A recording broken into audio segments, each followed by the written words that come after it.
seconds.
In certain departments, certainly that they will not let Northern Ireland down tonight. Yeah, I think as the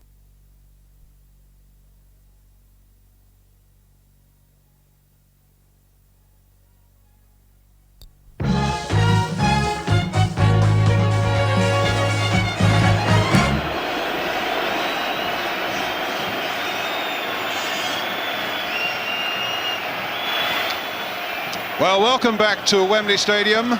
The teams are just about due to come onto the field, and the atmosphere is absolutely brilliant. It's the biggest crowd, as I say, that has ever been here for an England-Ireland game. And down in the tunnel we can see the Swedish officials, Mr. Ulf Eriksson, the referee. He probably stretched to a point where he hasn't been for the last 3 or 4 months. I think Cochrane and possibly the attacking players on Ireland really will probably be the balance of the sides tonight, and I don't think there'll be a lot of goals in it, but I'll be very surprised if Ireland are beat tonight.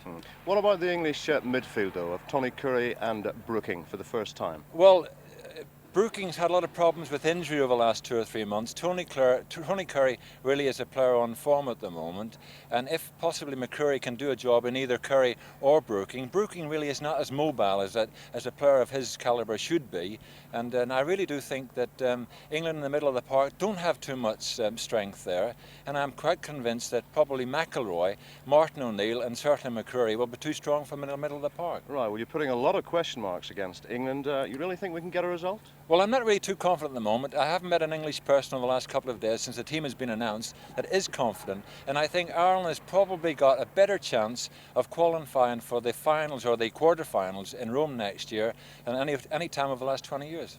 Right, well, a final word. It's a bit damp and dark at Wembley at the moment. What about the pitch? Oh, come on, it's fantastic. I mean, the pitch is unbelievable, and it's probably the best surface I have seen for the last 2 months. And I think, quite honestly, that there'll be no question mark after the pitch tonight. There's been a lot of question marks in England about the state of pitches, but Wembley is perfect for this time of year. Right, should be a good game. Well, let me move across, Derek, now to a young man who's surprised to be at Wembley, Eamon Horish. How are you here tonight, Eamon? I won a competition on Good Evening Ulster last night to Well, get a ticket for tonight's match. As you know, I was in England last night, so what was the question? When was the last time Northern Ireland beat England, and who scored the winning goal? And when was that? 72, and Terry Neal, player manager, I think scored we the all goal. know of that. Yeah. Is this your first time to Wembley? Yes, delighted to be here. What about Northern Ireland's chances? Very good, best I've had, and I think we'll win. Any scoreline? 1-0, I think. So there we are. Eamon, hope you enjoy the game. 1-0, Eamon says, for Northern Ireland. We'll know that at about 25 minutes past 9. But do remember, the programme on Ulster Television starts at 7:30. The game itself kicks off at 7:45. Do join us.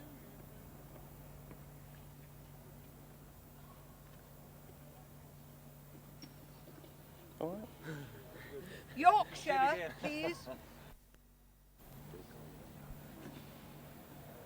30 seconds.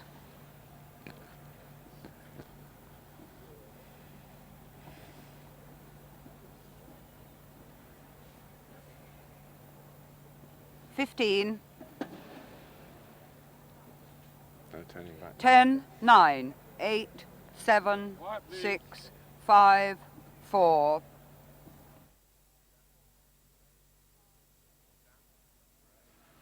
Well, it's damp, it's grey, and it's even a little bit hazy here at Wembley, but thankfully it's mild, and the pitch looks really in first-class condition. And to talk about tonight's European Championship match, I'm very pleased to have with me here on the pitch the manager of the moment, West Bromwich Albion's Ron Atkinson, who's with ITV's coverage of the game tonight. Ron, you've had a walk on the pitch. What are your impressions? The pitch is absolutely superb. I should think the players will come out and really look forward to playing on that tonight. What sort of match are we going to see tonight, do you think? I think the Irish are obviously going to make it very, very, very difficult. I think they'll work very, very hard in midfield to make it hard for people like Currie and Brooking to get a lot of possession. I think that's the key area for me tonight. If they're given time, if they're given space, Currie and Brooking, I think, will run the game. But I think people like McElroy and McCreery's obviously been put in there. He's a busy little player. I think he will work very, very hard at both our midfield players. You can see Northern Ireland denying us time and space, but can you see them doing enough to cause an upset? I don't know about an upset. A draw wouldn't surprise me. Really? I don't know, it wouldn't surprise me. I rather fancy England might win about 2-1. But as I say, I think we've got a hell of a lot on our hands tonight. The result in Bulgaria is obviously going to make the Irish play. Ron Greenwood's called England the underdogs. Is that a little bit of kidology, do you think? I think it might be a safety valve.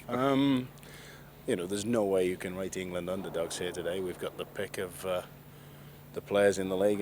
You know, Danny Blanchflower, as we know, has got probably his first division side, but some of them aren't really regulars in the first division, whereas we've got people from Liverpool and so forth who are steeled in every event.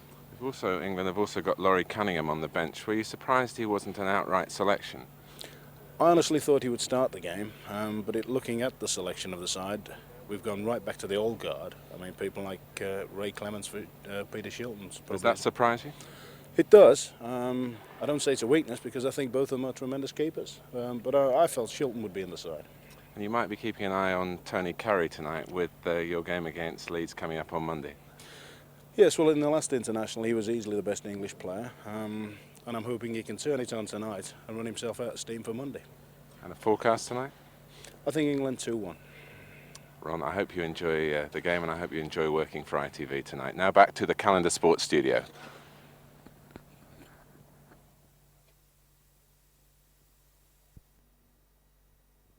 Friday evening programme.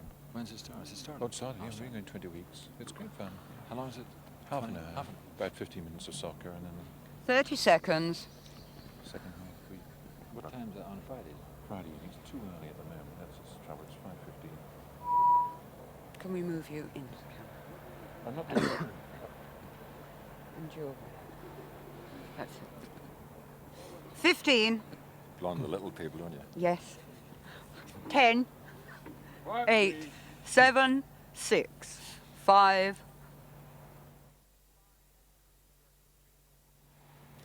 Derek, there's been an awful lot of talk, a fair amount of blarney about this match. Now we come to the reality. What do you think is going to happen tonight? Well, I honestly do believe that Northern Ireland have got a great opportunity, possibly the greatest opportunity that they've had over the last 20 years. I mean, if they get a result tonight, it means they're going to be 4 points ahead. They've got to go away to Denmark, and then they've got 4 matches at home, and I cannot see really England doing it. It means they've got to win probably 4 games, and they cannot do it on their present form. And of course, the team that Ron Greenwood has picked really is still causing a great deal of controversy, certainly in London today. Would you have picked the side he has, or would you have gone for Shilton and Anderson rather than Clemence and Neal, for instance? Well, I'm not so much about Neill, but I certainly would have picked Peter Shilton because he's certainly a man in form. And there are a number of other people. You cannot really have ruled out possibly the likes of Regis. Laurie Cunningham is the most exciting player on the scene at the moment. But I hope that Ron Greenwood doesn't rue his sentiment and let his emotion really speak for him. I think that he should have stuck to really the players in form. And a number of the players that he's playing tonight really have got a question mark by them. Can I ask you to be objective about it?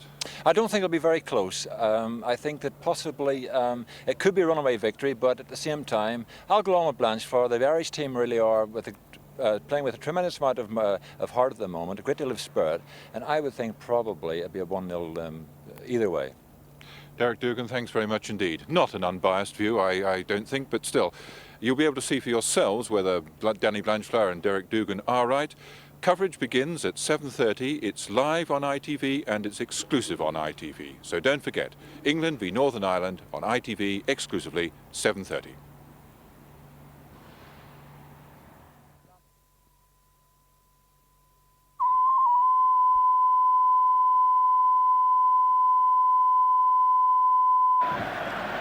Well, this is the moment the 92,000 crowd has waited for. The arrival at the mouth of the tunnel of the two teams.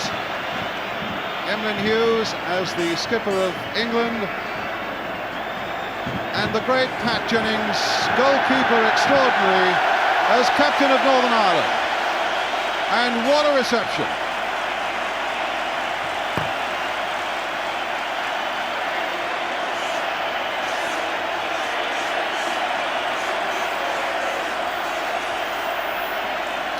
Hughes, quite a night for him. Ray Clemence, what a night for him when so many people feel that Peter Shilton should have got the job.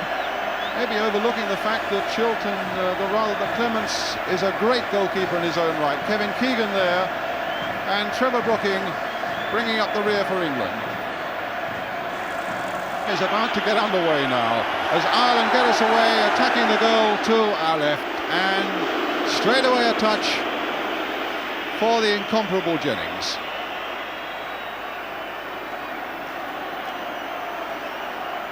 Jimmy Nicholl, Armstrong heading it on, and well, Hughes was aiming to give a first touch to Ray Clemence, but he didn't come off.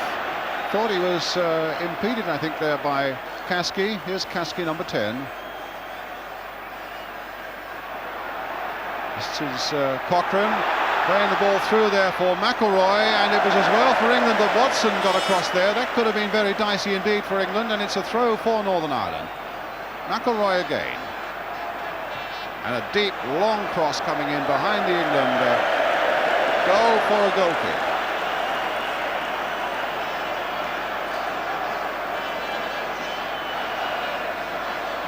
Phil Neill. I suppose we've spoken about Clemence being under pressure tonight. Phil Neill is on the ball at the moment. The same really applies to him because Viv Anderson played so well in his first international. Hughes playing it short to Watson, who took a nasty knock playing for Manchester City against Tottenham on Saturday. The long ball putting Keegan through, brought down though by Jimmy Nicholl when it looked as though Keegan might get free. And they're urgently calling everybody back for Northern Ireland.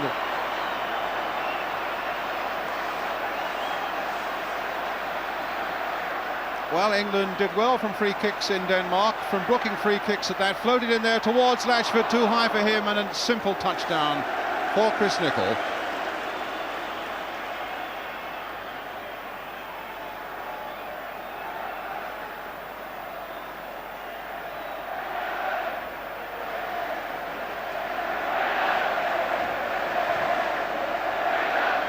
Towards Armstrong, being watched by Watson. In fact, it was Armstrong who accidentally kicked Watson at White Hart Lane on Saturday. Here's Hughes finding Neill.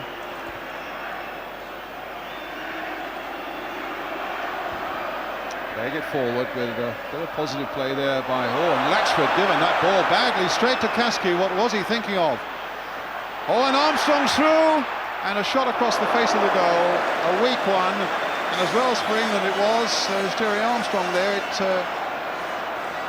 really was of England's making. There, a slight problem there, a terrible pass from Latchford.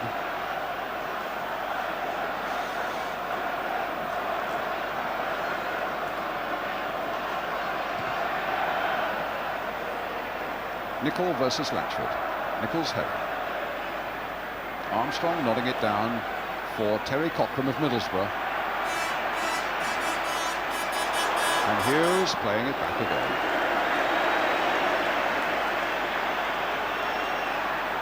Neill now to Coppell. Scored the only goal against Czechoslovakia. Comes to him again. It's Jimmy Nicholl's ball.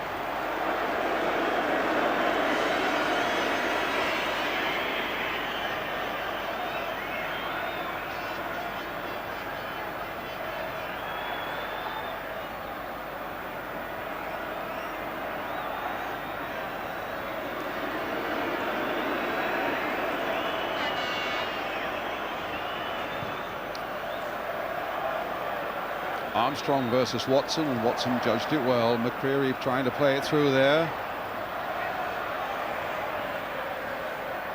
McCreery picking it up again. Mills getting in, and nobody really getting any decided advantage from it.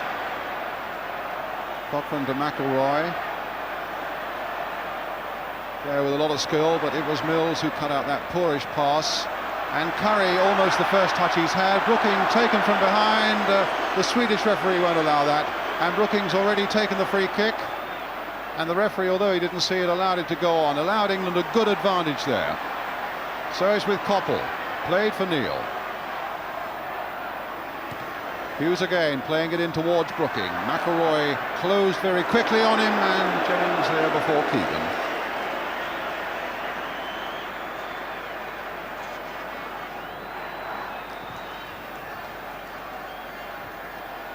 Again, Hughes beating Caskey with the header. Here's Tony Currie.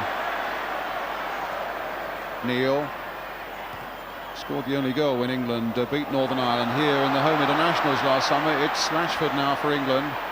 Currie playing it in. Armstrong. Short for Martin O'Neill. Trying to get Sammy Nelson down that wing, and lovely left foot, and it's cut out well by Hughes. And back to Clemence. Testing opening 5 minutes, getting the feel of things.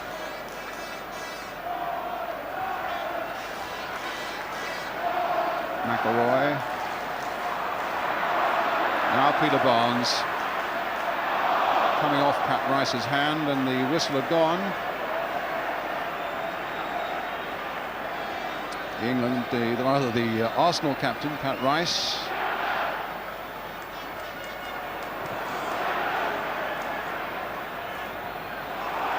Now Armstrong shaking off Phil Neill.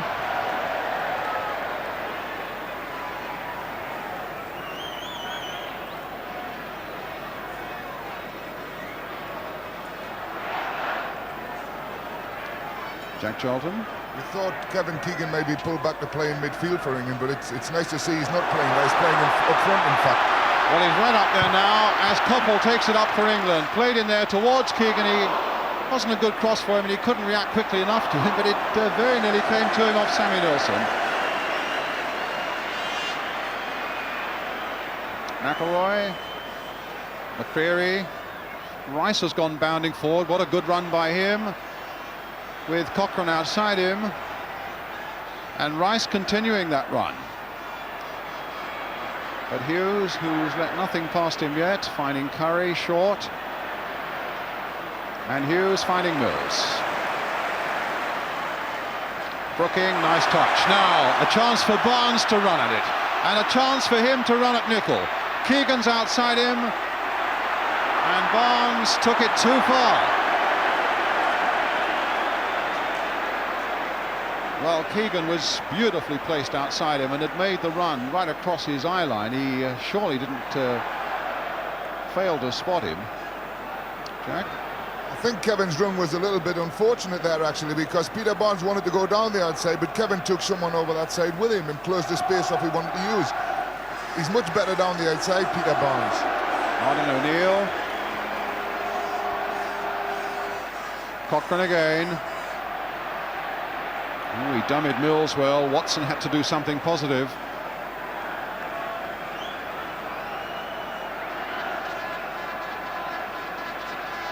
So Rice with the throw. Hughes again getting in quickly. And Jimmy Nicholl turning it in. Oh, and Mcllroy very nearly was able to turn almost a lazy pass out there by Brooking, but eventually it found Barnes, and away he goes. Latchford outside him, just onside. And here's Coppell coming up quickly as well. Good break by England, and an interesting shot by Coppell. But on that form, certainly Barnes looking in the mood. He's an exciting player, Peter Barnes, but he's got to be allowed the room to run into.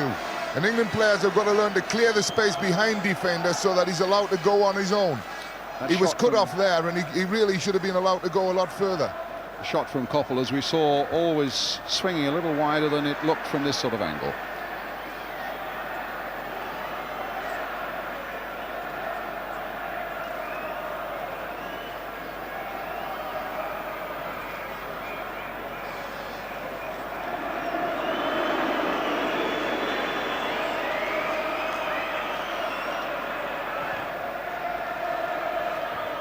Coppell's header.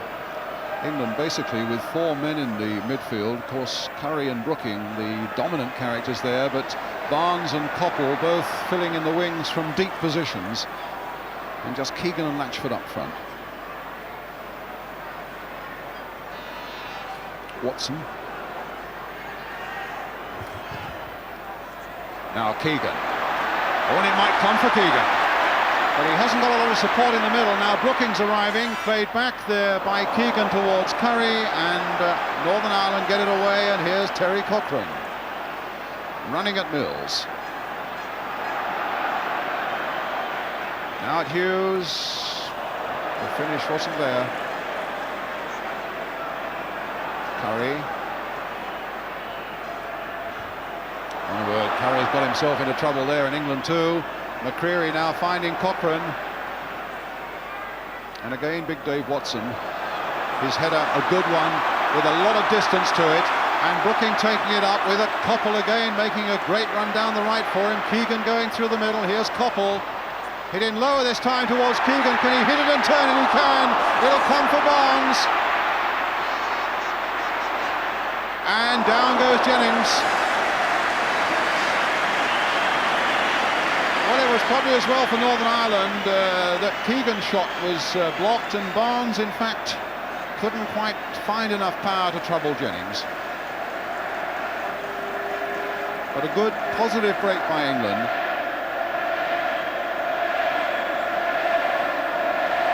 Hughes, that glided past him, and here's Armstrong. Caskey's gone into the middle, and Mcllroy's in there too.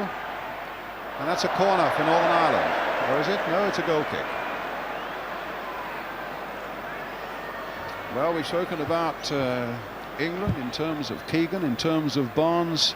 Jackie, what do you feel about Northern Ireland so far in these opening minutes? Well, at the moment they've had as much of the game as England have had, but the final ball, especially from Terry Cochrane on the right-hand side, has been very, very poor. In fact, the 4 or 5 balls that he has had up to now that he could have made good use of, he's in fact given away, or he's knocked them out to play behind the goals. And, you know, he's got to be a lot more positive if Ireland are going to do anything, because he's a tremendously gifted player. Well, here's Cochrane on the ball now, and he had no chance to do anything there because Mills had closed him right down, gave him no room. Nick Mills, in fact, who's been playing very well in the midfield for Ipswich. Now in the back 4 on the left-hand side for England tonight. And a really noisy Wembley night. Jimmy Nicholl to Sammy Nelson for Northern Ireland. No goals with 12 minutes gone. Again, Currie there first. Here's Coppell.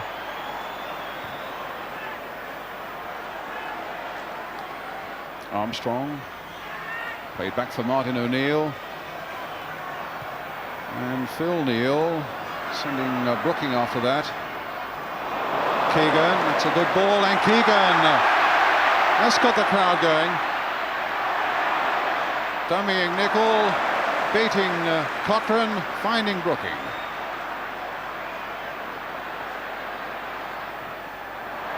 Long cross coming in, and it was allowed to come a long way. Tony Currie lining up the shot, hitting it though straight at Sammy Nelson. Phil Neill supporting him. There's the cross going in again towards Coppell. That'll be easy for Jennings.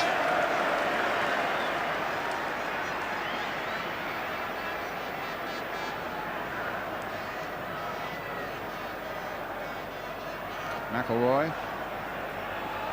He had a lot of space there going forward. And look at the space here for Jerry Armstrong. And Caskey's waiting in the middle, but cut out well by Dave Watson. Well, that's gone straight to McCreery. It was unfortunate for Watson that Coppell slipped just as the ball was coming towards him. Instead, it's now with Armstrong. Well, he's gone past Watson. Not a good cross. Tony Currie. Oh, what a ball there by Currie, straight to Brooking. He picked him up beautifully, and he in turn picks up Barnes.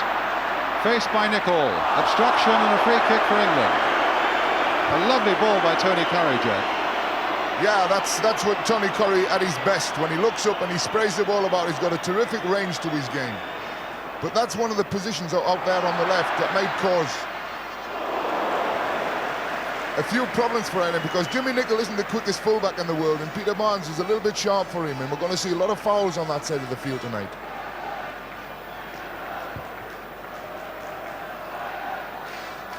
Ireland's captain.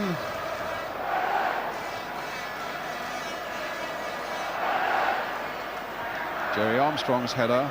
Brooking and Mills first to react to that. Keegan quickly off his man there, and a little touch finding Latchford. Here's Brooking, here's a chance for England.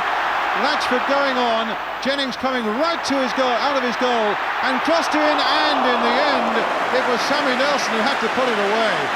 But it was a lovely touch by Keegan that started it.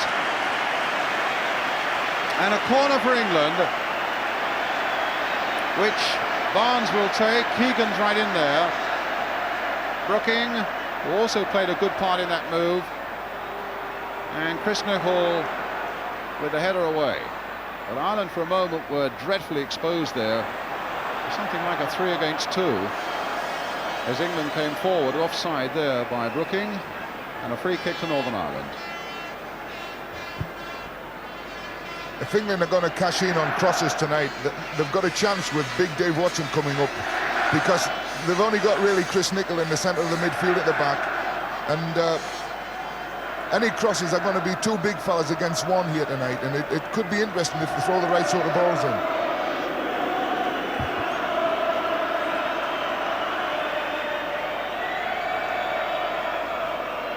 Well, there's Big Dave Watson back there, the 2 big fellas who could be up in those situations. Watson and Latchford outnumbering Chris Nicholl. Here's McMills for England.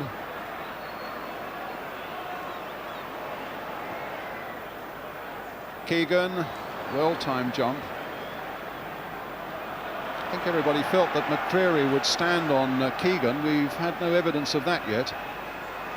As Cochrane puts a long ball in, and it's well gathered by Clemence. Under no great pressure. Coppell to Keegan. And Brooking trying to gather the ball up, and it didn't quite run for him. Here's McCreery. It's a good ball there to Armstrong, played in again for Sammy McElroy. Caskey and Armstrong up. Here's Armstrong, and here's McElroy. Caskey's in that England 6-yard area, and that's going to be an Irish throw.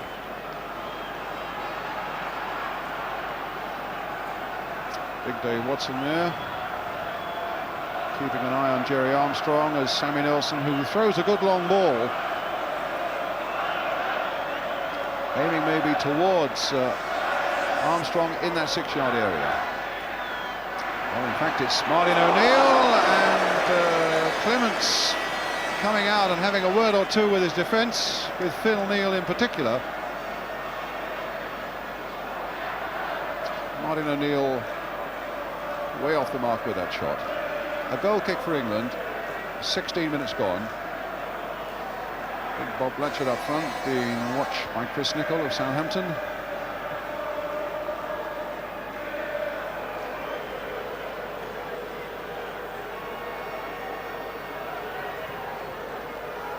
Keegan versus Nicholl.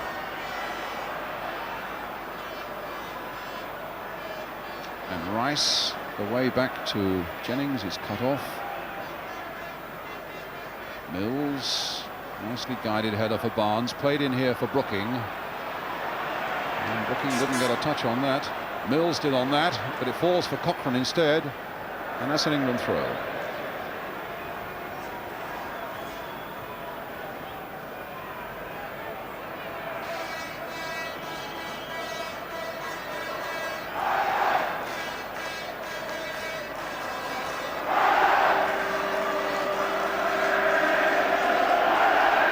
Hughes to Watson.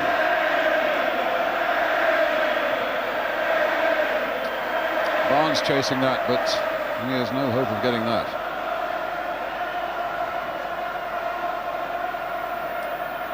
14th appearance Pat Jennings has made in Northern Ireland England games. That's a record, beating the record held by Jimmy McElroy and Billy Bingham of Ireland and Billy Wright of England. Hughes stretching for that one, and Mills, Brown, as you can see, cutting up a fair bit, and Mills losing out badly there. Armstrong sending Cochrane away. The cross coming in towards Armstrong, and in the end it was Tony Currie's header. Now McElroy. He ran into the man. There was never a hope of a penalty there. He played it past him.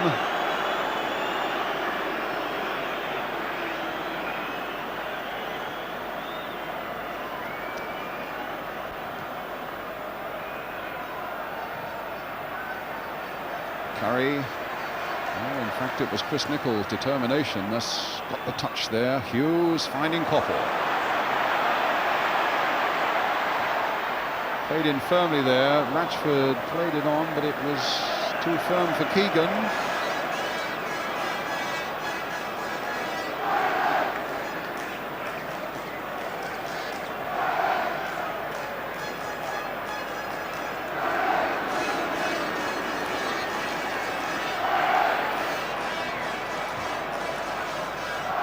That's Billy Caskey. Watson up. And McCreery going a long way back.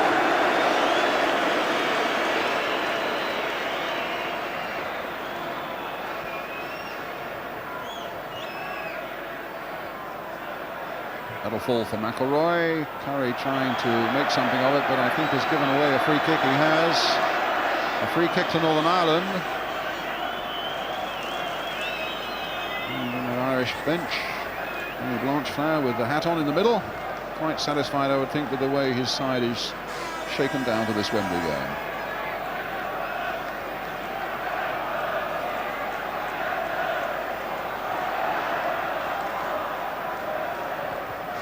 Rice's free kick. Hughes' header. Keegan for Brooking. That'll fall a little too close, though, to Jimmy Nicholl.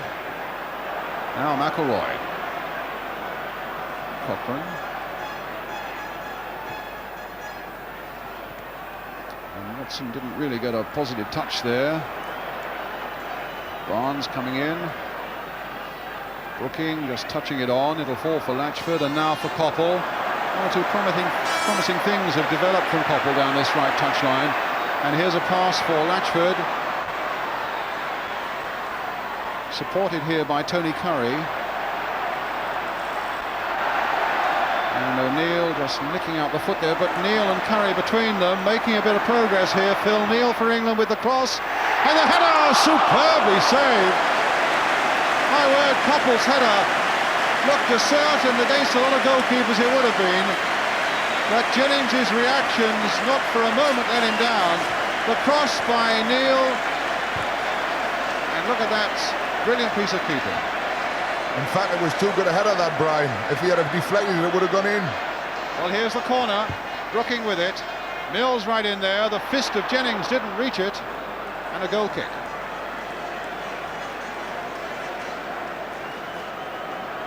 Creating one or two useful-looking things down this right flank at the moment, England, Jack. Yes, Steve Coppell's looking the part tonight.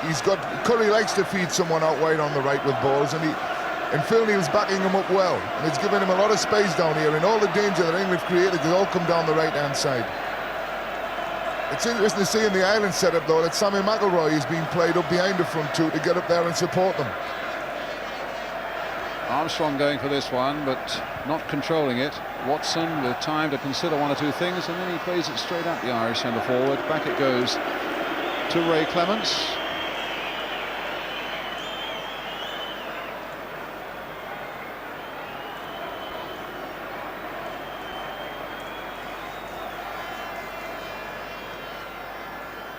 Keegan, nice touch. Brooking. Barnes. Cross coming in again. Nelson's header away. Neal supporting again, looking to get Currie on his way, in fact.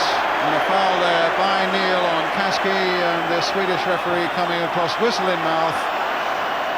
And a few thoughts in his mind for Phil Neill.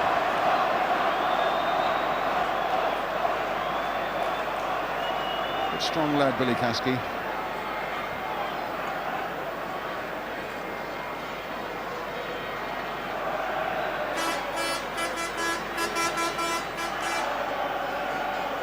And it'll be Jimmy Nicholl with the free kick.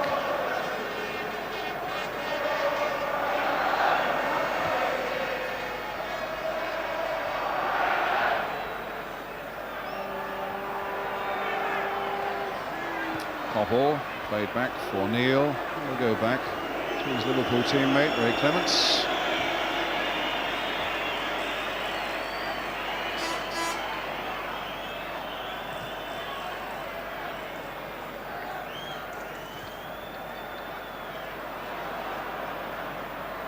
Keegan battling with Rice.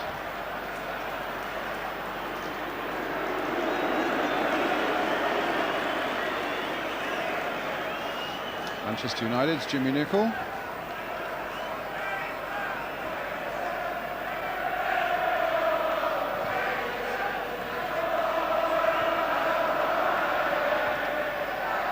Hughes playing it forward. Good after that one.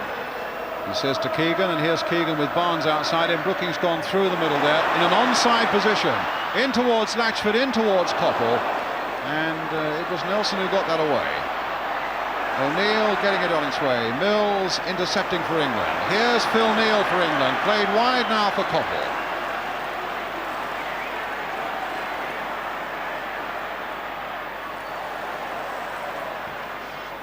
Interesting cross towards the far post. Keegan.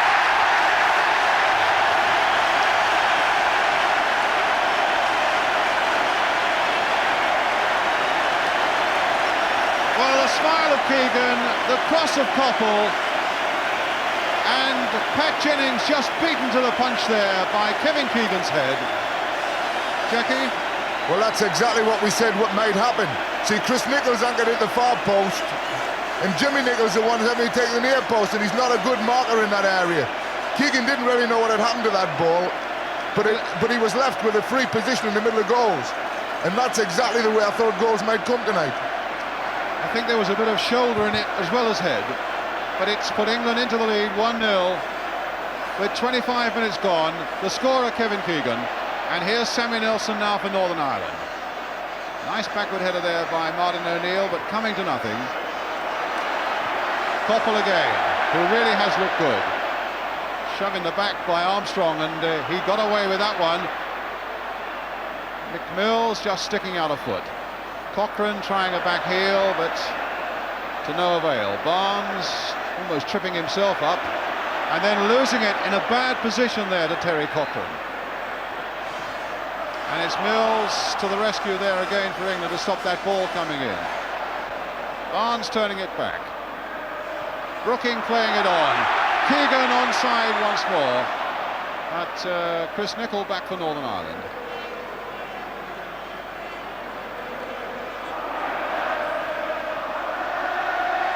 Watson there.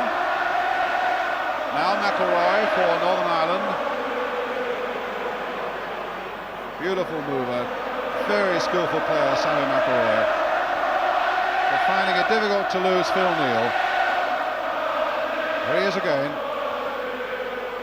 And now O'Neill. McCreery. Nelson. McCreery.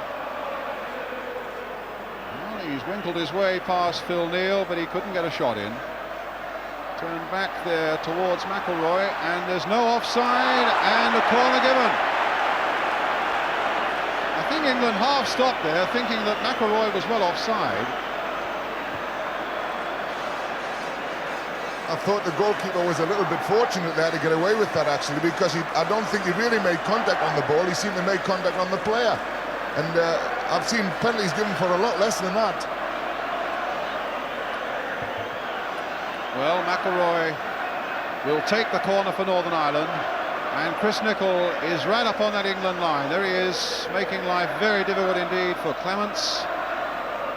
At a time when England really would want to consolidate that lead that Keegan has given them, the last thing they'd want is to be pulled back here now. But here are Ireland with this corner and McElroy.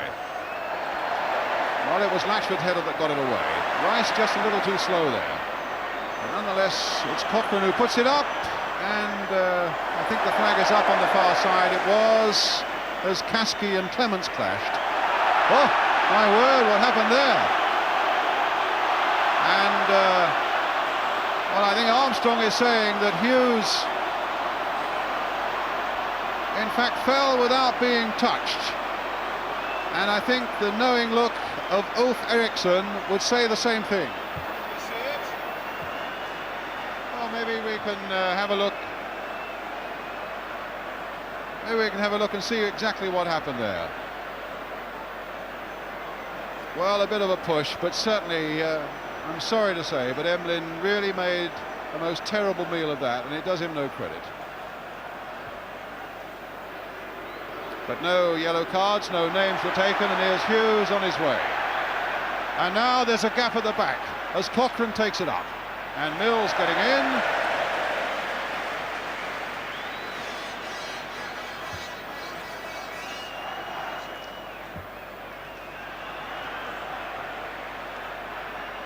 Cochrane. It's not a bad cross there. And it might yet go anywhere. England scrambling it away. O'Neill being hustled unfairly by Watson. That's a free kick to Northern Ireland, right on the edge of the penalty area. And since England have scored, they've hardly been out of their own penalty area.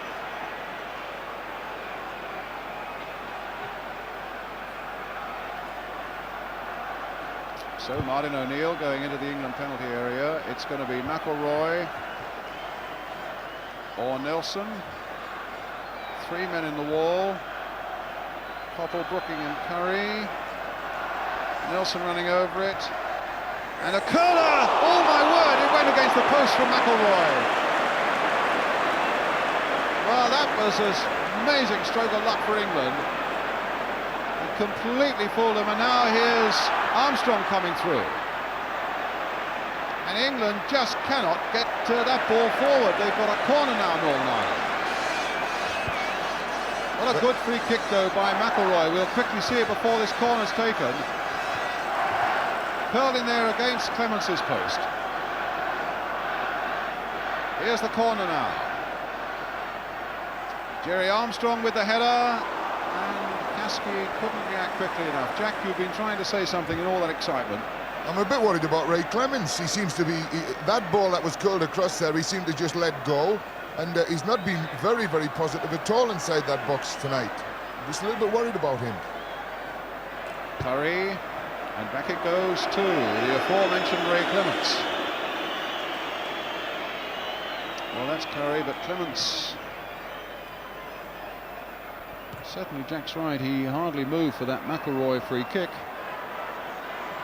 Peter Barnes. Keegan up ahead of him, not quite sure what Barnes is going to do. He's brought down, oh, and he's let it go on, but I thought that was a trick by Nicholl, by Jimmy Nicholl. He also said there would be a few fouls if he was run at Jimmy Nicholl, and that's exactly what happened, because it was a foul and the referee missed it, but he certainly went for the player. Quite obviously a foul. Dave Watson pumping that forward. I should think glad to see it out of that England penalty area for a few minutes. Actually, England need a little settling down period of about 5 minutes now. They haven't been able to get hold of the ball properly since they got the goal, and they need a little bit of a time now to settle the game down and get hold of it again. It's an Irish throw.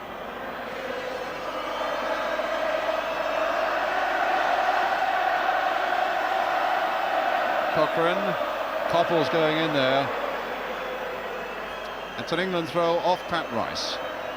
32 minutes gone, England leading by 1-0 by Kevin Keegan after 25. Currie playing it wide, imperiously almost there for Neal, and now for Barnes, with Coppell and Barnes having switched wings. Barnes with a left foot shot, driven against Jimmy Nicholl. Peter Barnes, who's never scored for England, but that was way on target, that one. Nicholl forward to McIlroy. Well, can Phil Neal get into that one?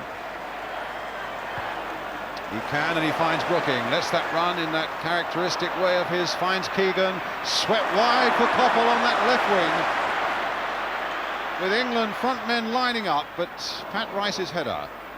Peter Barnes. Now, will Mills be able to drive it in? He won't, and there's a chance maybe for an Irish break, led by Martin O'Neill. Armstrong.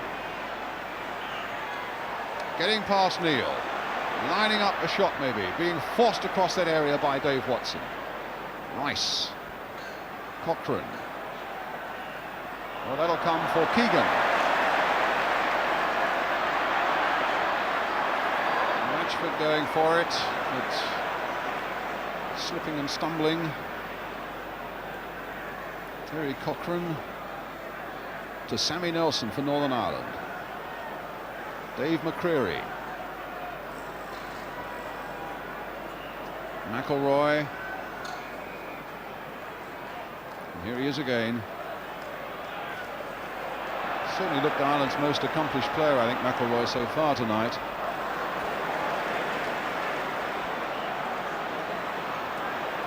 It's with Barnes, very deep.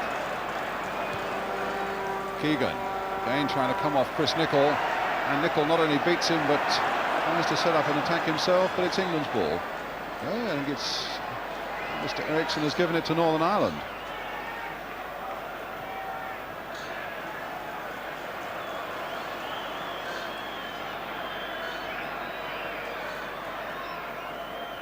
Caskey, that was Watson there, and then it was Neill.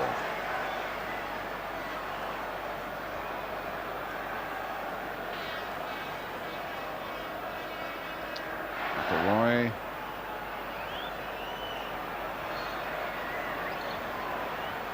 Wanting Nelson to get a low cross in that could have been devastating. In the end, there was a whistle giving England the free kick.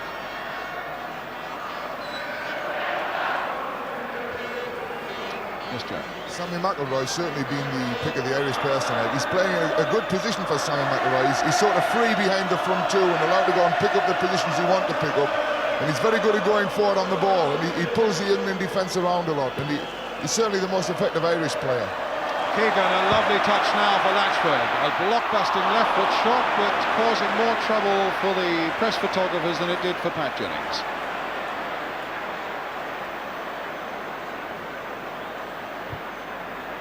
It's an interesting situation in the game at the moment, because England having got that goal, it means Ireland's got to come out and have a go at them. They can't afford to sit back now. They've got to get a goal. And every time England break now, they're looking as if they can make something out of it. Well, here are Ireland on the break again now. That galloping full-back Pat Rice. Jimmy Nicholl planted forward there towards Armstrong, but I think Dave Watson has that situation under control. But has he? What a bad ball there. And Clemence goes down as Cochrane tries a shot. And there was almost a death wish on that bit of play by Dave Watson. Handing the ball to the opposition on the edge of the penalty area is really not to be recommended, and it's unusual for Watson to do it. One of the cardinal sins of a centre-back, you'd never play the ball across your own goal mouth, and that was a terrible ball from Dave, and it should have been punished better than it was. Well, here's Currie for England, sweeping that ball with the outside of his boot with beautiful accuracy here to Peter Barnes. Currie again, letting it go. And Keegan again challenged fiercely by Chris Nicholl, but fairly.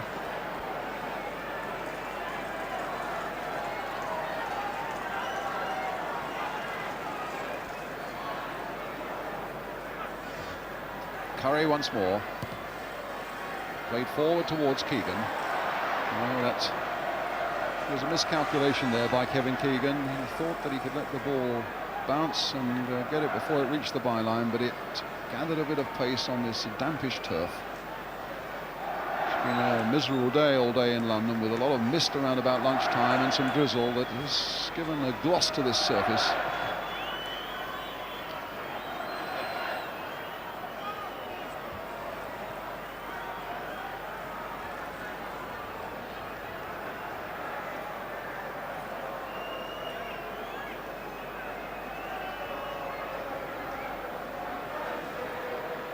McMills. Latchford coming off Chris Nicholl. And Hughes back to Clemence.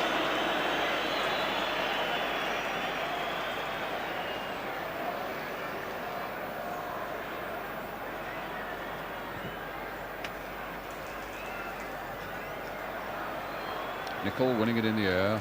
Currie trying to turn it down, but in fact was knocked on the arm there by maybe a high boot from Mcllroy. At least a free kick's been given to England.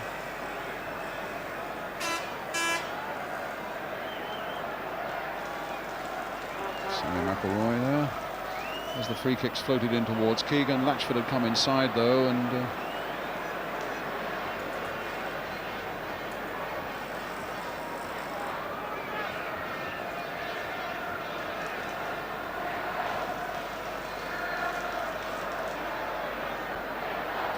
Nicholl for Northern Ireland.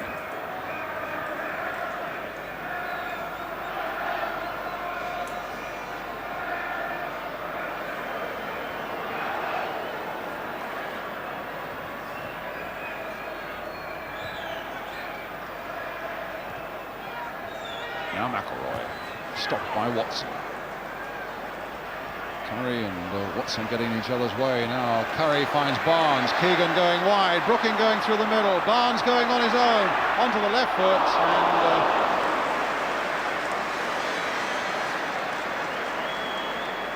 well, there were 1 or 2 options open to him, Jack. Yeah, but he's good at that, Peter Barnes. He's got a great left foot on him, and running from the right side of the field across and opening the angle out for himself. You know, he's liable to plant one of those in the back of the net any time. And it's noticeable that him and Coppell have now changed wings. And, you know, especially Peter Barnes can be very effective on the right-hand side of the field. I'm not happy with Coppell out there, though.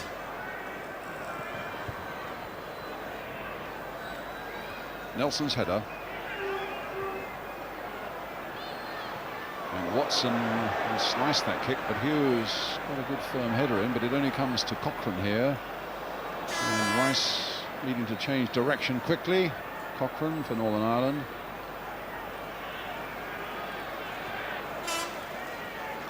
That's a nice little bit of play there by Caskey for Nelson. A swinging left foot cross there, and well, Clemence just got a touch to it, and the ball didn't go out of play. And here it comes in again. Hughes with the header this time, straight to Armstrong. And a deflection off England's captain and behind for the corner. But there's certainly muddled thinking at the moment in that England defence. And again, an example, I think, Jack, of Ray Clemence not being quite sure of himself. Well, I don't think he got a touch of that. He went chasing the ball and never got anywhere near it. And it left everybody unbalanced. They didn't know what was happening. And he's causing a lot of uncertainty at the back of the England team at the moment. Well, here's an Irish corner. Armstrong's header. No, in fact, it was Watson who got the header that mattered. Here's Martin O'Neill. And Hughes preventing the cross coming in. Mcllroy. Well, now, can somebody turn on this? No, he can't, because the flag is up on the far side. The Swedish linesman.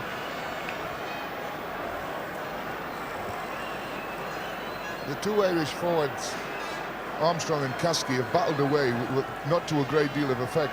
But the man who's had most of the ball in this game is little Cochrane on the outside right position. But he's used the ball very, very badly, and they've really got nothing off him at all. Well, here's Hughes for England. Keegan. Mills trying to play it through. Hughes getting in first again, but as Jack said, Armstrong doing a lot of battling there in a very deep position, and it's a throw for Northern Ireland, or a free kick.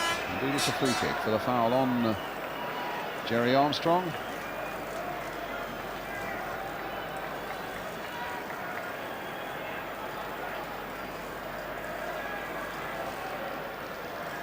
Rice with the free kicks. Hit high towards the head of Dave Watson.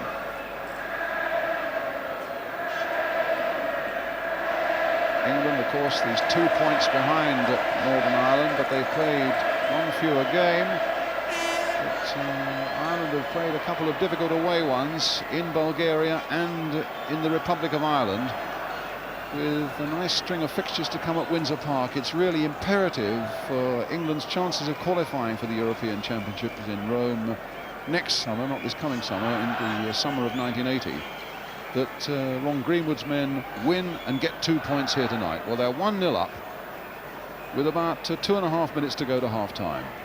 The onus is far greater on England to get a victory than it is for the Irish. Tremendous bonus though it would be to Danny Blanchflower's men. In fact, it would put them in a really powerful position that they, in fact, put them out of reach of everybody. Keegan, a beautiful ball now for Barnes. In for Tony Currie. Well, it was very high and wide, but a lot of the credit to that goes to Sammy Nelson, because he came in very bravely on the floor there, just picking himself up as Currie came in on that one. It's nice to see Tony Currie playing the way he is tonight. Actually, he's been a lot more positive than I've seen him in some of his games with Leeds. He's in fact letting the ball go very early and letting other people play and keeping the game flowing. He's also a bit better marker than people think, and he's picking up a lot in midfield. Hughes winning it in the air. Currie coming in quickly for England there. Cochrane trying to get McCreery on his way. He's still got to get past Dave Watson though.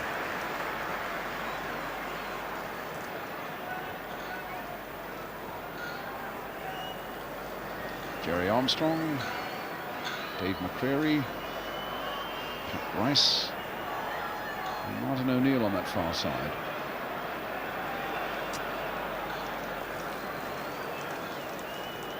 Currie's header. Brooking bringing it away. McCreery after him.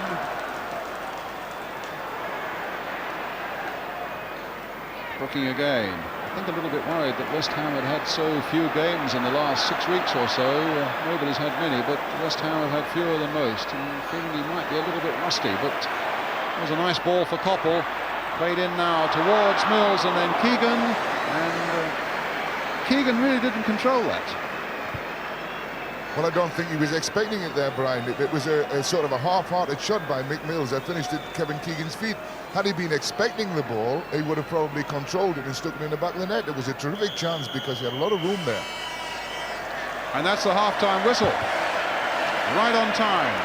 And England then leading 1-0 with a goal by Kevin Keegan. Scored with a combination of head and shoulders after 25 minutes that puts England's noses in front by 1-0 in this crucial European Championship match that really England must win. And Ireland will be battling away so hard, you can be sure, in the second half. We take a break now, and after that break we'll be getting the views of West Bromwich Albion manager Ron Atkinson. So stay right with us.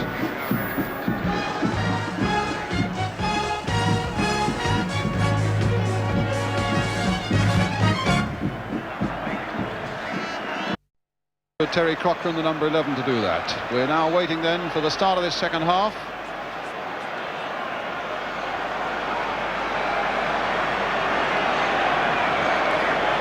And it'll be England who get the kick-off, attacking the goal to our left, and away we go. England leading 1-0. Kevin Keegan the scorer. Emlyn Hughes on the ball for England, and back straight away to Ray Clemence.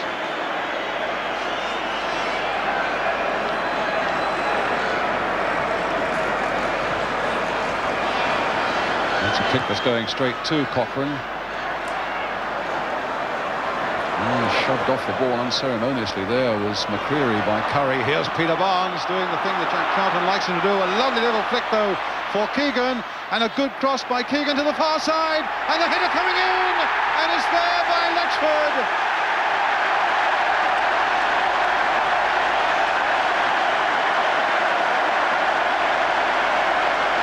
Barnes absolutely superb, but what a good piece of crossing by Keegan here. And they've got in a bit of a muddle there, the Irish, between Pat Jennings and the post, just going off Pat's hand.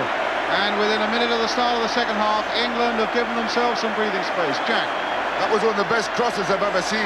because the ball was going away from Kevin. But Bob Latchford's header went exactly where Pat Jennings didn't want it to go, which was down at his feet and in by the near post.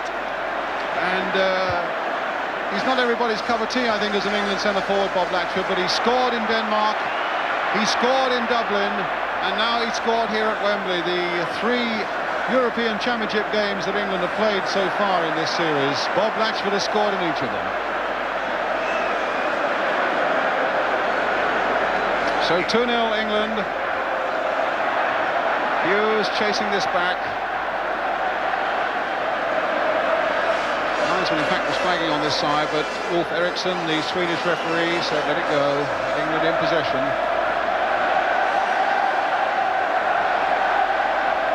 Well, exactly the start to the second half that England wanted. They, as Jack was saying, they went in fits and starts in that first half.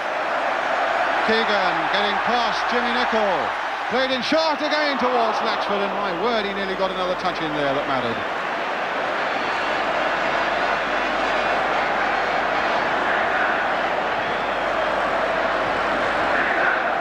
Throw to England. And really, Jack, it was breathing space that they required. I think I noticed that Derek Spence is warming up on the far side for Northern Ireland, a striker. Yeah, it was an exact right time to get another goal. Now, England, who knows what the score could be now? You know, the score could be England 4 or 5 now. Or it can be, if Ireland get back in the game, a 2-2 draw. But England are looking much more positive in this early stages. Here's Keegan.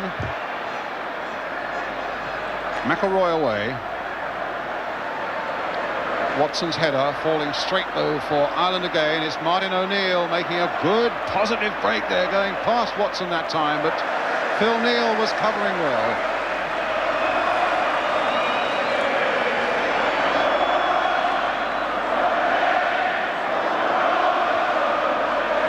It was lovely to see Peter Barnes' run for that goal, though. You know, I like the way the England players got out of the back of the people and let him run at him into the space behind him. Keegan's run was perfect. Perfect. Well, here's Keegan again. That was perfect too for Brooking. A shot. And just past. They're really on the rampage in the opening minutes of this second half, England, playing powerfully but with great artistry as well. But look at this touch by Keegan coming up there, and how well Brooking turns on it. But sadly, his finishing wasn't quite as good, although maybe there was a touch of luck about it for Jennings as well. A corner then, which Brooking will take. Watson's there, and another one! 3-0. The agony of Pat Jennings, beaten twice in the first 4 minutes of the second half. The swinging corner by Brooking again. There it is. And look at that big number 5, Dave Watson. And they could only hit it into the roof of the net. 3-0. They're relying a lot here. They're relying a lot on Pat Jennings, and he's not getting to the ball. And there's no real competition from the big England players on these crosses. This is what we said earlier on. This could be the downfall of the Irish, and it's proven to be exactly that. Well, in fairness, it's what you said, Jack, and you were absolutely right, that a combination of Watson and Latchford might be a little too much for big Chris Nicholl on his own at the back, and they might get beaten in the air. That's exactly the way it's proved. A foul by Armstrong on Keegan, and a good advantage played by referee Eriksson. And here come England again, with Brooking played wide for Barnes. Ron Greenwood has played 12 games as the England manager. He's been in charge 12 times. They've lost only 1, and it doesn't look as though they're going to lose tonight. That one against West Germany. Currie hustled out of it by Martin O'Neill.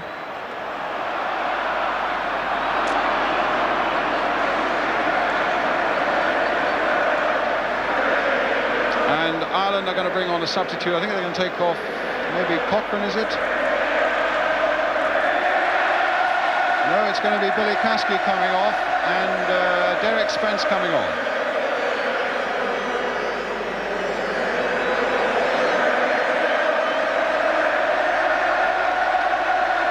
Well, the crowd are really excited now. Jack. Well, we said it could be. They could get back in if they got a goal and finish up the draw, or it could be 5 for England. And who would bat against 5 for England now? 3 goals is a tremendous lead, and England now must play with all the confidence in the world, having that little bit of space to go at. That was, in fact, let me put you right, it was Derek Spence who's on, it's Caskey who's gone off. But England are 3-0 up, there's no confusion about that. And here's Cochrane. Hughes playing it back, presumably to Ray Clemence. Suddenly the pressure is off Ray Clemence as well, off the England defence. And if they keep their heads and their nerve now, it should really be plain sailing for the 40 minutes or so that remain. Here's Brooking. Spence getting in very quickly. Neal. Ireland's really hope, their only hope now is to snatch something quickly to give themselves a bit of heart and something to build on. Mcllroy.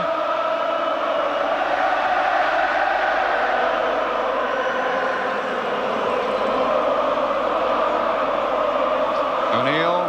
There's Watson going in.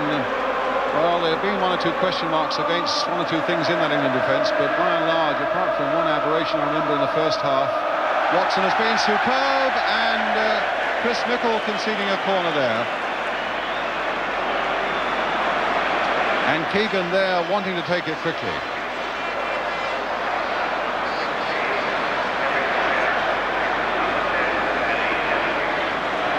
Brooking, it's a short one. Coppell.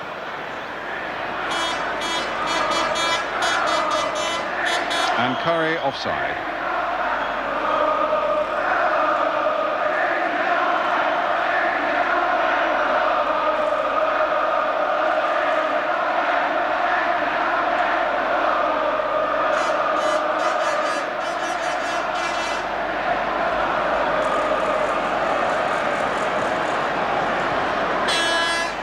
Nicholl. Played in for Armstrong.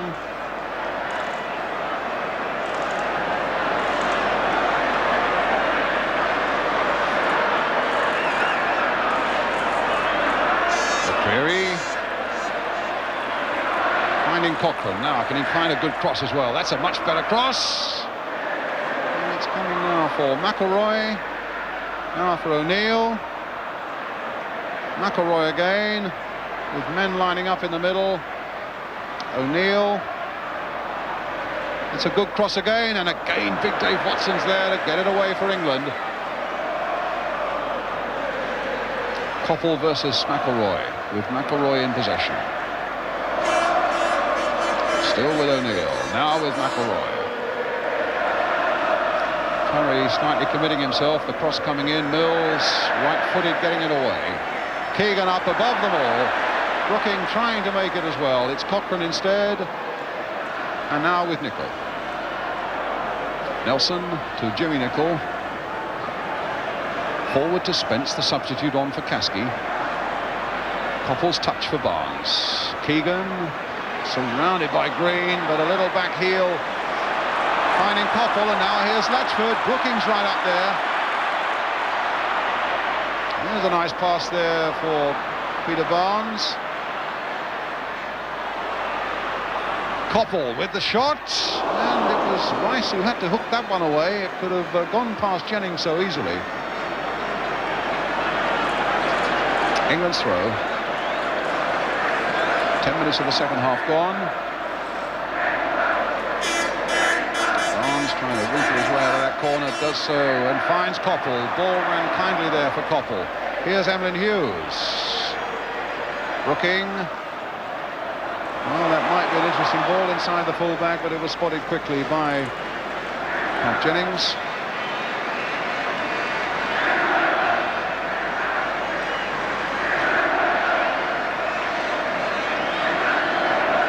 Well, Wembley for a long time has not been the happiest of hunting grounds for England, although of course they beat Hungary 4-1 here in the summer. It's always been a scramble and a struggle and the odd goal win, but and it's no mean feat against a very good Irish side to find themselves 3-0 up.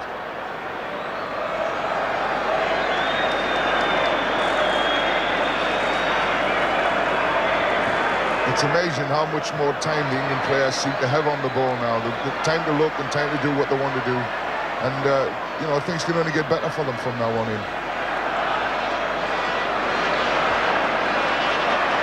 Is that because the pressure's off them, that they've got more time, Jack, or that the Irish have become dispirited? I don't know. Here's Currie going through and Jennings quickly out.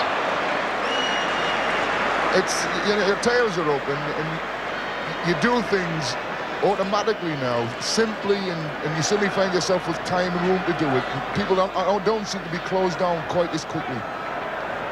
Well, Armstrong wasn't closed down, and neither was Spence there as they take it up for Northern Ireland. My word, a rocket shot there over the side netting.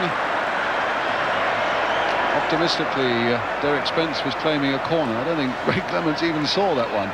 Keegan. Brought down, was he? No, he slipped as he tried to turn.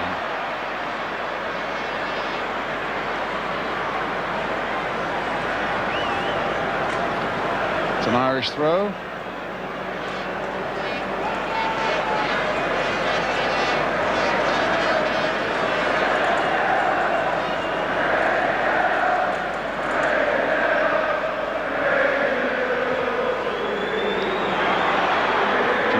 Back to Pat Jennings.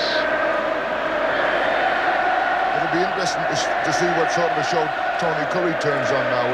At this stage of the game, normally he would start to put on a little bit of his magic, and I hope he doesn't. I hope he keeps on playing positively the way he's been doing in this game up to now. Well, now it's Keegan. Lifting it through there for Brooking, who's played very much up front, very much a forward, positive performance by Trevor Brooking tonight. Coming forward much more, Brooking, Jack. Yeah, well, he's had McCreery picking him up most of the game, and McCreery seems to have left him a little bit now, and he's coming into the game a lot more. Is Nelson for Northern Ireland.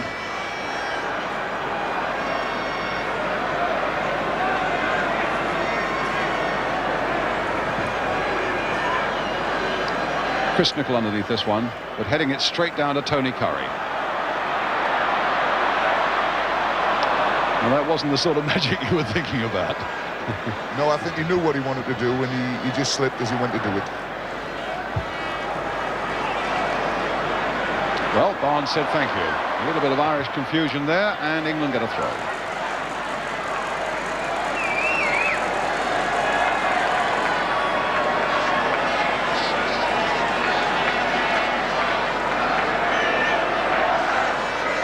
McMills with the England throw.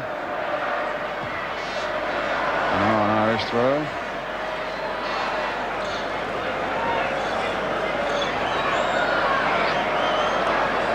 Coming up to a quarter of an hour of the second half gone. England leading by 3 goals to 0. Kevin Keegan, Bob Latchford and Dave Watson, their scorers.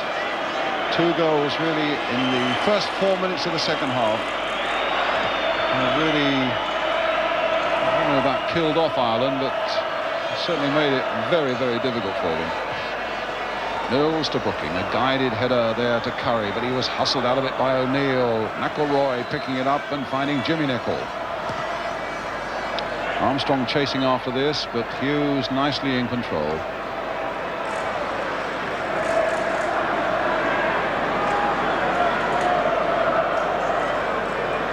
Coppell.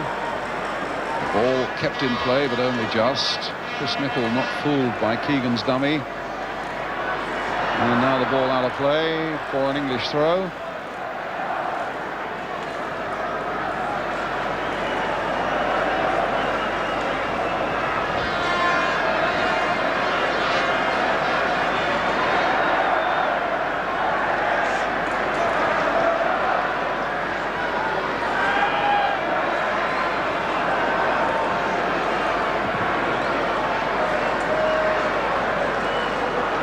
Making life difficult there for Nicholl in the air. Chris Nicholl, although Chris Nicholl, I suppose, must be a good foot taller.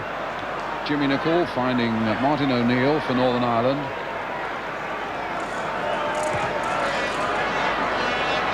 And now Jerry Armstrong for Northern Ireland. Spence is up with him. McElroy's up with him. Spence calling for the cross. The long legs of Dave Watson. My word, tremendous game he's had.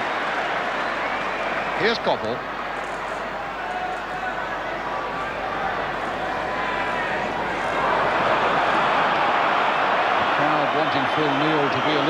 positive. And I suspect some of those whistles and boos are coming from England fans as well. They, I think, like Big Jack, want to see 4 or 5 goals here by England tonight and feel that it's on.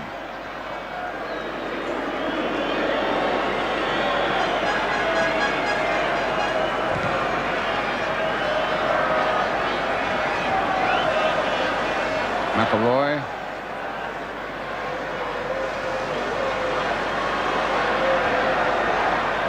Good pass there for Cochrane. With Nelson outside him. But Cochrane might have a few problems of his own. If actually he gets the ball back. And now here's Currie leading off for England. Sweeping the ball a little too firmly there for Peter Barnes.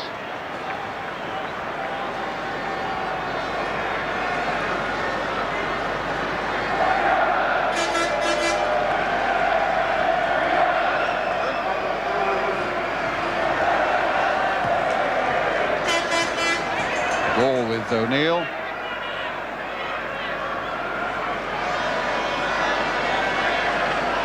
And get Mills going the wrong way. The short pass for McElroy. Here's Jimmy Nicholl coming up. Terry Cochrane on the far side, supported by Sammy Nelson. Still with Cochrane, the short little pass there. They might come to something here yet. Derek Spence tries to go in there, and eventually, my word, it didn't go in. It was Armstrong's shot, and then it bounced off the shoulder of Ray Clemence, and McElroy couldn't quite turn it in. England escape, and it might shake them up a little bit. Here's Brooking. Now it's Coppell. Brooking outside him. A lot of space out there as well. Cross curling in towards Keegan, but Chris Nicholl was there first. Tony Currie played wide here for Peter Barnes. It's a good deep cross again, and Sammy Nelson quite happy to put that one behind for the England corner. I think Ron Atkinson said at half-time that he didn't think the quality of the England crosses had been what it should have been. But in this second half, the quality has been that much better. Probably Ron's told him to get the ball deep and get it to the far post. Corner coming in, Keegan's backward header, Latchford again!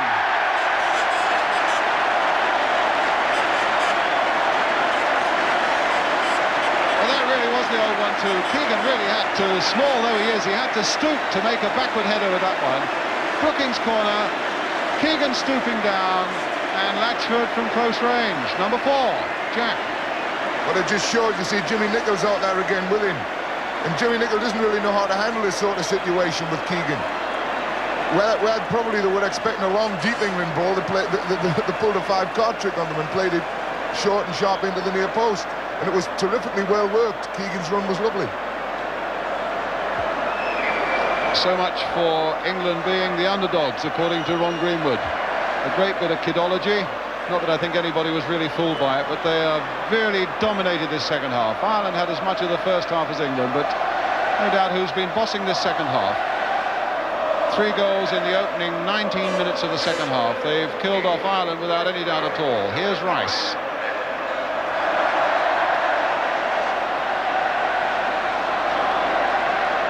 Rice again.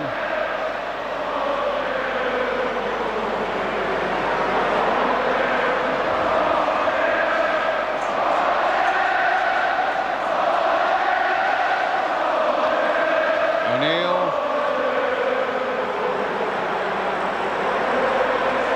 Well, he's worming his way through to almost a chance for Derek Spence.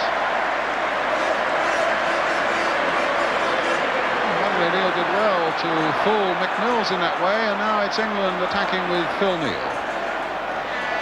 Brooking looking up to see what's on. Tony Currie's on for him. Spence is getting back at him. So Currie with Brooking outside him. A simple pass for Trevor Brooking. And a bad cross. Well, in fact, that looked to be on a decent piece of turf out there. It is badly cut up on that side where the ball is doing some strange things, but that seemed to come quite on a respectable piece of the Wembley turf to Keegan. He's a terrific passer of the ball, and he's got great vision, Trevor Brooking. And when he tried to play that ball there, he tried to play it very, very early because there were 2 England players and two Irish players almost in the middle of the 6-yard box. And had his ball been a good cross, it could have caused a lot more trouble for Ireland.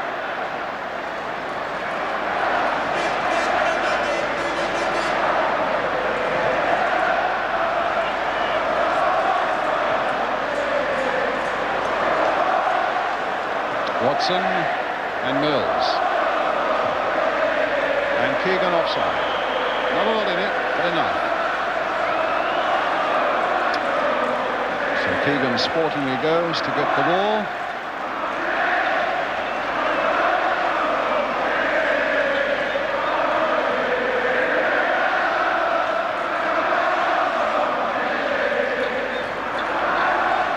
Well, there's really something for the Wembley crowd to cheer and to celebrate, and they're doing just that.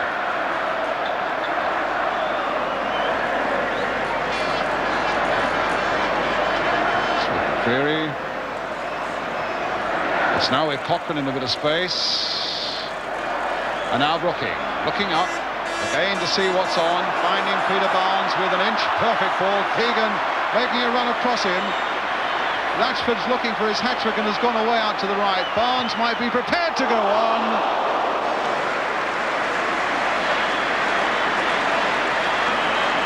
This is what you call nightmares for defenders, when you're 4 goals down and your team's attacking and overcommitting themselves, trying to get a goal back, and you suddenly find teams pouring at you in 4 and 5s at a time. You know, Peter Barnes on his left foot, the ball could have gone anywhere, really, but it was a good chance for a shot. But there's so many people now coming at the Irish back four. You know, where's it going to end? Yes, on that occasion it was Keegan swarming off to the left and Latchford down to the right. And always the threat coming from Barnes through the middle.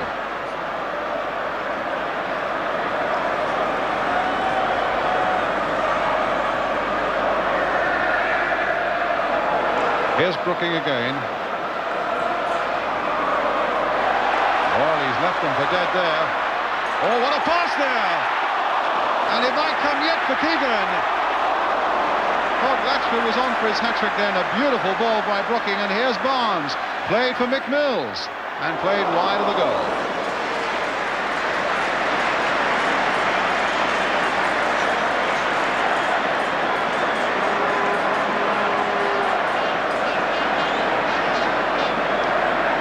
Well, it looked odds on. What a great ball here by Brooking coming up, Jack.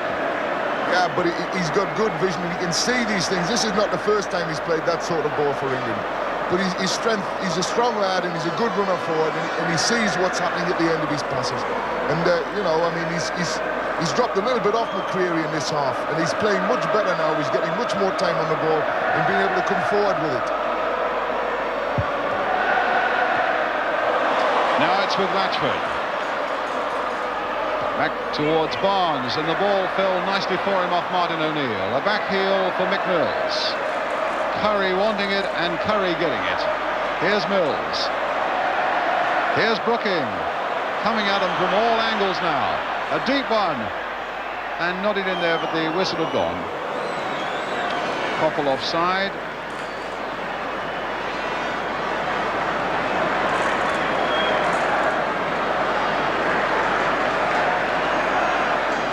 It's an offside on this side of the field. Must have been Brooking.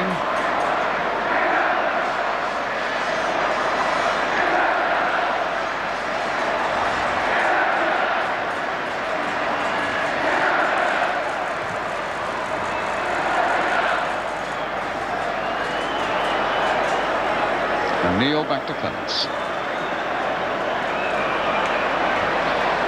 Well, any doubts anybody had about Ron Greenwood's philosophy in sticking to men who'd served him well, anybody who criticised that have been made really to eat their words tonight. Because it's been a very good England performance, Jack. Still with 20 minutes to go. It's been a very good England performance, but it's never been a brilliant performance. The game's never reached any real heights, and England have never played that well consistently, just in little patches when they've looked really good.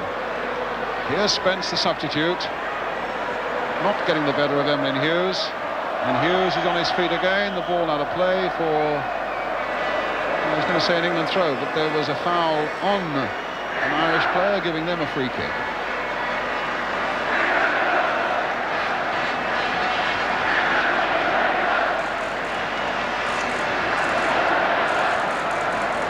Played in quickly there for McElroy. And here's Brooking. Well, it looked as though he might have been in trouble there, but didn't exactly get out of it, but it's a throw for Ireland.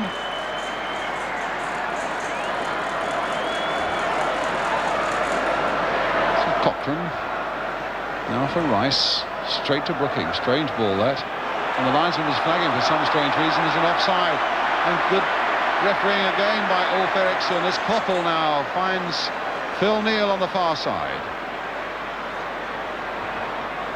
Played in towards Barnes. Rice winning it in the air quite comfortably, finding McElroy. Martin O'Neill of Nottingham Forest.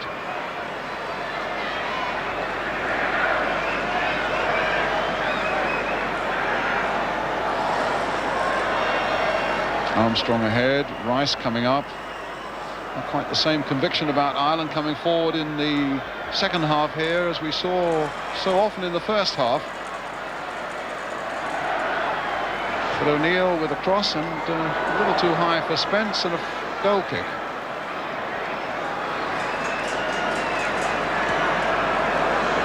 Ireland's midfield is all about but disintegrated now. Sammy McIlroy, who looked such a good player in the first half, has shown nothing in the second half at all. Little McCreery's never really picked up anyone, and the England midfield have dominated this half of the second half, and will continue to do so. They're on top of the game now. I think most people expected McCreery to pick up Keegan, but as he did Brady apparently in the game in Dublin. But he's a good little marker, but he hasn't really done the marking job tonight. Here's Brooking though for England. It's a cross there towards Latchford, and it's a corner coming off for either Chris Nicholl or Pat Rice. Funny enough, that's where Brooking's best crosses seem to come from that left-hand side. Certainly for West Ham, when he floats down that left-hand side, you suspect something might happen.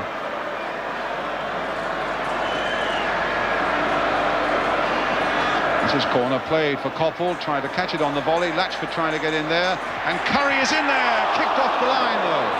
Spence, and now Armstrong. Coppell right back there, unaware that Nicholl was behind him, but the whistle had gone in any case. And Nicholl, for reasons best known to himself, carried on well after the whistle had gone and kicked it way past the England goal. It's a free kick to Northern Ireland.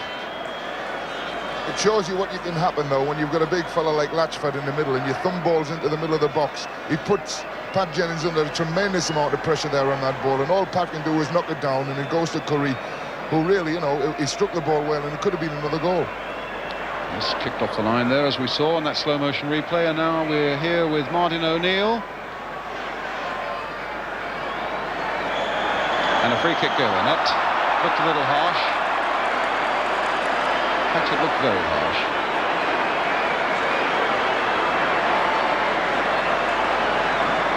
I've been a little bit disappointed in O'Neill tonight. He's looked a much better player with Nottingham Forest than he's looked tonight. He's not really seemed to find his position here at all. Well, now Mcllroy, who hit the England post in the first half from a free kick, running over it and allowing Pat Rice to knock one in there. Cochrane played in once more. Chris Nicholl had gone up there and he stayed up there, and Mcllroy had it knocked off his head by Phil Neill. Here's Brooking with a few options open to him, finding Barnes, and away goes Barnes again. Keegan up ahead of him. Keegan slipping, Barnes going on, and Ireland consolidating. Well, I thought they had, but yes, here we are with Jimmy Nicholl.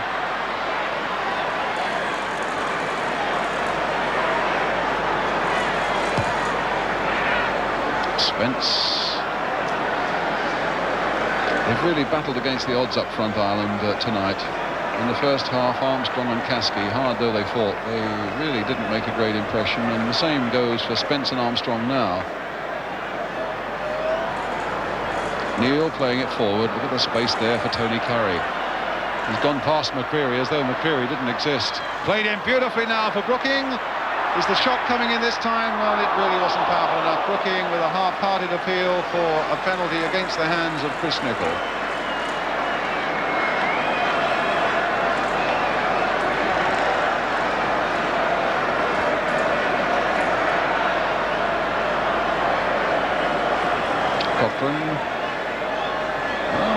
outwitted Currie. Here's Spence. Played on again and offside. The flag was up, but my word, that must have been a very, very tight one indeed, because I thought Mills looked to be lying back a bit. It's with Currie. We're left with a quarter of an hour, with England leading 4-0. 2 goals by Latchford, 1 by Keegan that set the whole thing going, and 1 by Big Dave Watson.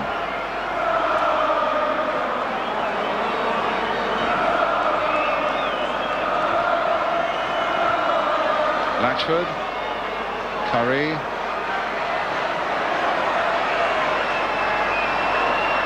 Neal doing some chasing, and that's a corner for England. The sign for Watson to come forward to offer that twin threat with Latchford. There's Watson, watched by Chris Nicholl. Brooking just turning it on towards Keegan, and Keegan turning it back for Brooking, but Brooking had gone into the box. McElroy, O'Neill, Rice, and now Jerry Armstrong, McElroy. Nice fluent passing movement here by the Irish.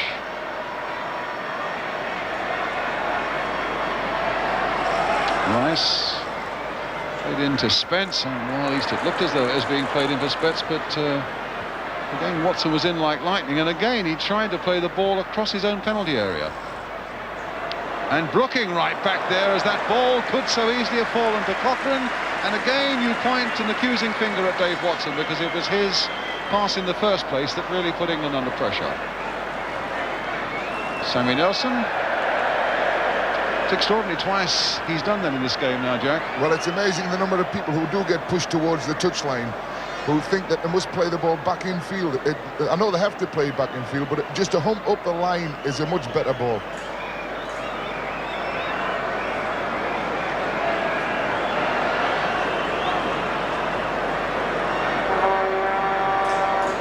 Watson now. Having said that, he's had a very sound game all the way through, and of course he scored one of the goals. That's an obstruction there by Hughes on Martin O'Neill, a free kick for Northern Ireland. England are just getting a little bit slack now. They've sort of settled for the 4-0, and they're just playing the game out. And a little bit slack at the back. One's picking up a little bit now. O'Neill.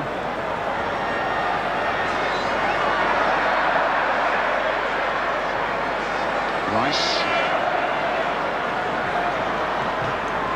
Deep one. Jerry Armstrong on the far side. And Latchford right back there to help his defence. Well, Armstrong has given him the slip. He's given Watson the slip. He's played it for Cochrane here. And that time it was Currie's header. Only as far as McElroy. Rice limping up now. And Mills. What a nicely weighted ball that was for Brooking. And there's one for Keegan. Currie. Everybody wanting it now in a white shirt. Oh, and Barnes then giving it away. Mills, Brooking. And that's got rid of Martin O'Neill. That's a good ball here for Barnes. Currie.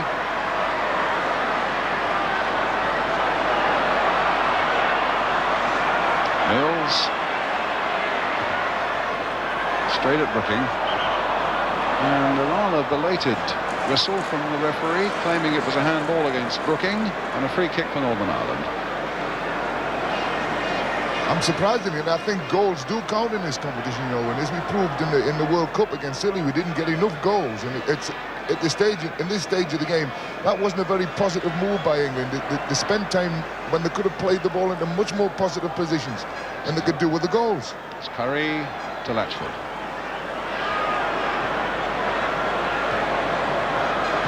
Now Rice.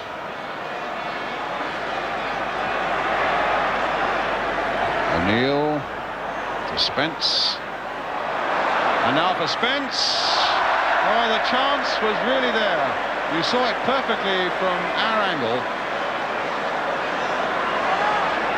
And maybe that's the scare that England require to get them moving a little more positively. Very slack, as Jack says at the moment. Here's Watson.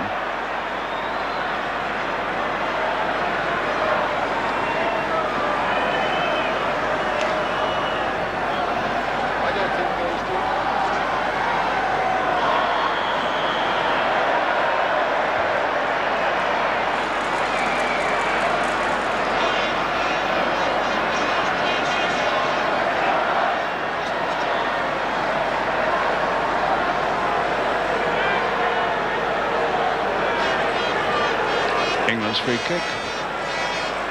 Tony Currie.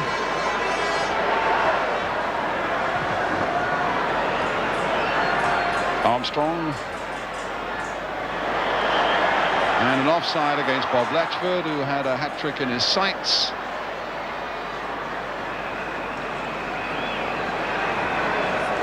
Inside the last 10 minutes now.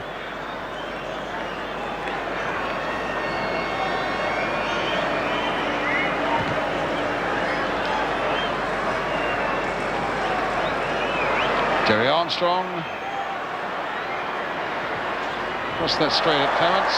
Maybe pulling back a little bit.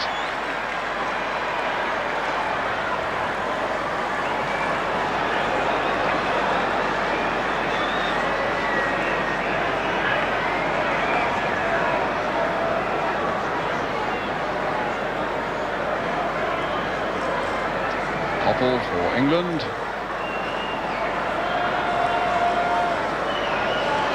Keegan after this, but Jimmy Nicholl's there first.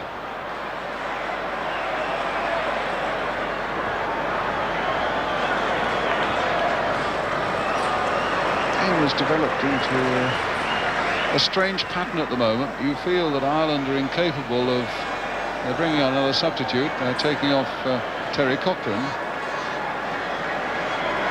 And they're bringing on Chris McGrath of Manchester United, formerly at Tottenham. But it's developed into a strange pattern now. You feel that the Irish, really, it's beyond them. They can't do much about this 4-0. And you get the impression that England, their appetite has been satisfied. 7 minutes to go. Well, it's an optimistic thing, I suppose, for Danny Blanchflower to have done, to have put another striker on, maybe in the hope of snatching something, but the game certainly on the night is way beyond their reach now.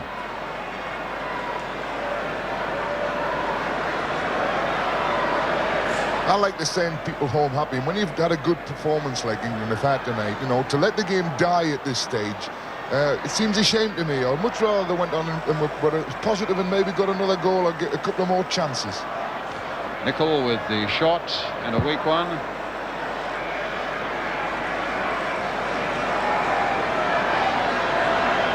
And do you think you have sent them home happy in your career, Jack? Not particularly me, but, you know, I've never been followed up that often to have done it, you know, but at this stage of the game, what is it? Send them, make them laugh and send them home happy. That's, and another goal and another couple of good chances would just do that. Yes, in point of fact, 4-0 up. It just needs now, certainly from England's point of view, either to pop another one in or to have a lovely final flourish that people will go away remembering. But it's a good, handsome lead, and it's one certainly that everybody in the English camp would have settled for at 7:45 tonight.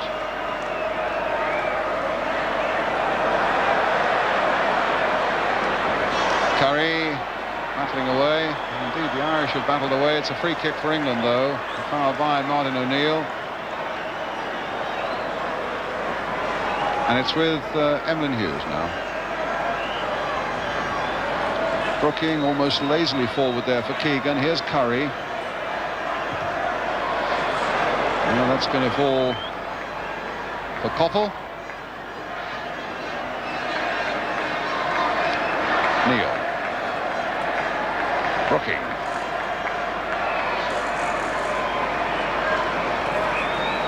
Back for Neill. The last 5 minutes of the game, and the long cross towards Keegan and Jennings. And the flag was up.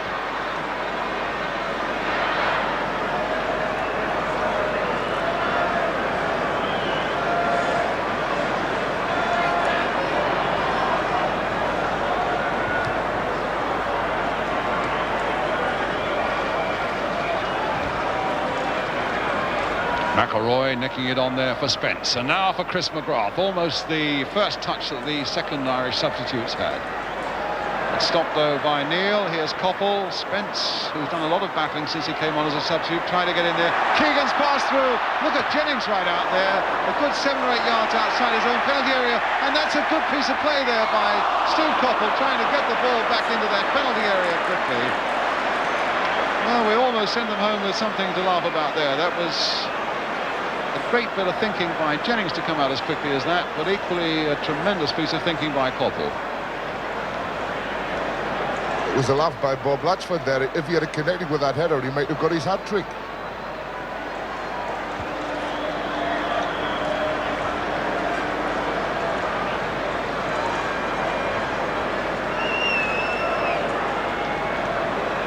It's a free kick.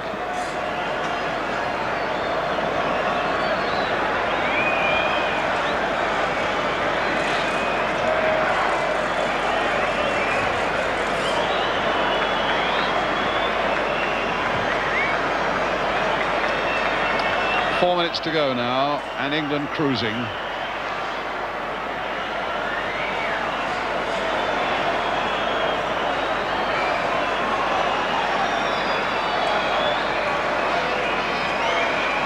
Neal to Coppell.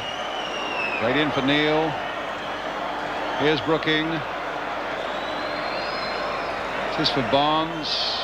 One or two really exciting moments from Peter Barnes. Mick Mills. Here's Keegan. Now will England top it all off with another goal? Well, Keegan's lost his man, and that's going to be too close. Jennings over the crossbar, in fact. The man a bit annoyed with himself, but certainly the cross for Latchford's second goal. Oh no, it was the first Latchford goal, wasn't it? It was, as Jack said, absolutely brilliant. He doesn't seem to beat people, Kevin. His legs seem to go so quick, and he changes direction so many times. He throws them off balance, and he manages to get away from people like that. But he certainly gets through a tremendous amount of work.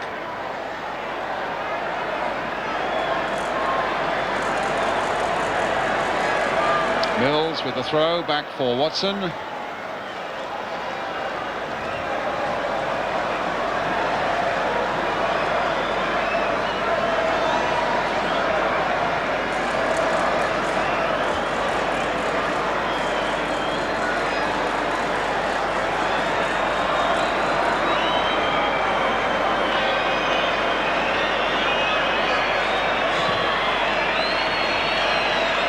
Keegan nodding that one on. Jimmy Nicholl was at him, but there wasn't enough support for England up front.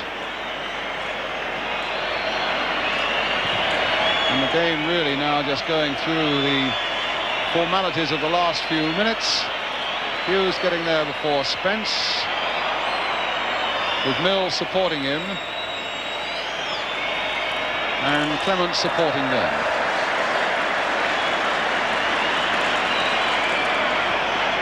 This crowd wants something to cheer, and they're cheering everything that England do at the back, and I would like to see something to cheer up front. I don't want the game to die now. It's been a good performance. Keegan's header.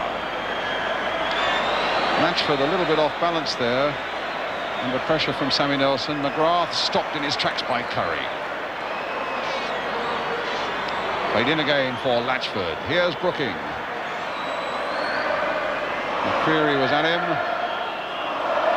In fairness, they've really battled this Irish side. They were killed really by those 2 goals in the first 4 minutes of the second half. A little dispirited when the third one of this half went in, England's fourth, but their heads haven't gone down too far. With a minute to go now, are we going to get the final flourish from England? Here's Mills.